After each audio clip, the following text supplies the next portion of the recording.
नमस्कार मैत्रिणींनो, संध्याकाळचा स्वयंपाक बनवायचा कंटाळा आलेला आहे, तर मग ही तुमच्यासाठी मी झटपट रेसिपी अशी घेऊन आलेली आहे। हा पराठा खूप उत्तम लागतो आणि बनवायला खूप सोपी आहे। याला काही भिजत टाकायचं टेन्शन नाही आहे। वेळेवरही तुम्ही ठरवलं की आता हा पराठा बनवायचा आहे, तर पुढच्या 5 मिनिटात हा पराठा बनवून तयार होते। आणि विशेष म्हणजे घरच्याच इन्ग्रेडियंट्समध्ये घरी जे अवेलेबल असेल त्यातच आपला हा पराठा बनवून तयार होते। तर हा पराठा खूप उत्तम लागतो, गरमागरम खायला खूप छान लागतो। दह्यासोबत, चटणीसोबत, कशासोबतही तुम्ही खाऊ शकता। इव्हन काही नसल्यासोबत खायला चटणीसोबत, लोणच्यासोबत खाऊ शकता। काही नसलं तर तसाही सुद्धा हा गरमागरम छान लागते। चला बघूया या पराठ्याची रेसिपी। त्यासाठी मी ते 2 वाटी गव्हाचं पीठ घेतलेलं आहे, 1 वाटी हरभऱ्याच्या डाळीचं पीठ घेतलेलं आहे, चवीनुसार मीठ टाकून घेत आहे आणि चपात्याला ज्याप्रमाणे भिजवतो आपण कणिक मळून घेतो त्याचप्रमाणे मळून घ्यायचा आहे आणि याचा छान असा गोळा बनवून घ्यायचा आहे।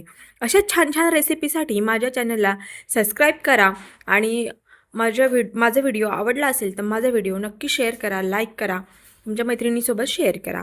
तर इथे आपला असा चपात्यांना भिजवतो तसाच गोळा इथे भिजवून झालेला आहे। आणि आता चला पराठ्यामध्ये भरण्याचं सारण आपण बनवून घेणार आहे। त्यासाठी इथे मी 2 ते 3 कांदे छान असे बारीक कट करून घेतलेले आहे। हे कांदे तुम्ही जेवढे पराठे बनवणार आहे त्यानुसार तुम्ही घेऊ शकता। त्यातच मी इथे छान अशी मस्त भरपूर कोथिंबीर टाकून घेतलेली आहे आणि 2 चमचे लाल तिखट टाकून घेतलेले आहे। आपल्या आवडीनुसार जेवढं आपण तिखट खातो तेवढं तिखट ॲड करून घ्यायचं आहे। धने पावडर घेतलेली आहे, थोडा गरम मसाला घेतलेला आहे आणि थोडी हळद टाकून घेतलेली आहे, चवीनुसार मीठ टाकून घेतलेलं आहे आणि त्या छान मस्त असं त्यात आलं खिसून टाकणार आहे। 1 इंच आलं खिसून टाकलेलं आहे आणि हे मिश्रण छान असं मी चमच्याने मिक्स करून घेणार आहे। बघा किती छान असं मिश्रण बघताच बरोबर तोंडाला पाणी सुटत आहे। तर पराठा बनवल्यानंतर किती छान लागेल।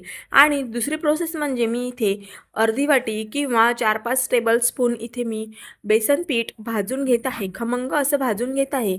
त्यानंतर आपण बनवलेलं मिश्रण आहे त्या मिश्रणामध्ये हे भाजून घेतलेलं बेसन पीठ टाकून घेणार आहे, जेणेकरून आपल्या या मिश्रणाला छान असं बॉन्डिंग येईल। बॉइंडिंग आल्यामुळे आपल्या पराठ्याला छान आपल्याला पराठा बनवता येईल, लाटता येईल। सो त्यासाठी बेसन पीठ टाकलेलं आहे। बेसन पीठ टाकणं सुद्धा ऑप्शनल आहे। आणि बघा इथे छान आपण पुरणपोळीला करतो त्याचप्रमाणे चपातीसारखं लाटून घेतलं मी आणि त्यामध्ये पुरणपोळीचं पुरण भरतो त्याचप्रमाणे इथे मी आपलं हे सारण बनवून घेतलेलं आहे। सारण खूपच टेस्टी झालेलं आहे बरं का। बघा आणि छान असं लाटून घेत आहे। लाटण्याला सुद्धा जास्त कठीण जात नाही, बाहेर सारण येत नाही, छान असं पराठ्याला चिपकून बसतं। पोळीला, चपातीला, कणिकला चिपकून बसतं, सारण पोळीच्या बाहेर येत नाही। छान असं पोळीसारखं लाटून घ्यायचं आहे आपल्याला हलक्या हलक्या हाताने आणि मस्त छान तव्यावर जशी चपाती आपल्याला शेकून घेतो त्याचप्रमाणे शेकून घ्यायचं आहे। आणि हा आपला गरमागरम पराठा बनवून तयार होते। तर कशी वाटली ही झटपट पराठा रेसिपी? आणि नक्की तुम्ही ही रेसिपी बनवून बघा। आवडली असेल तर लाईक करा, शेअर करा आणि व्हिडिओ आवडला असेल तर अशा छान छान छोट्या छोट्या रेसिपीसाठी माझ्या चॅनलला सबस्क्राईब करायला विसरू नका। तोपर्यंत भेटूया पुढच्या व्हिडिओमध्ये। अशा छान नवीन एका तुमच्यासाठी व्हिडिओ घेऊन येत आहे मी। तर भेटूया त्या व्हिडिओमध्ये। तोपर्यंत तुम्हा सर्वांचे मनापासून खूप खूप धन्यवाद।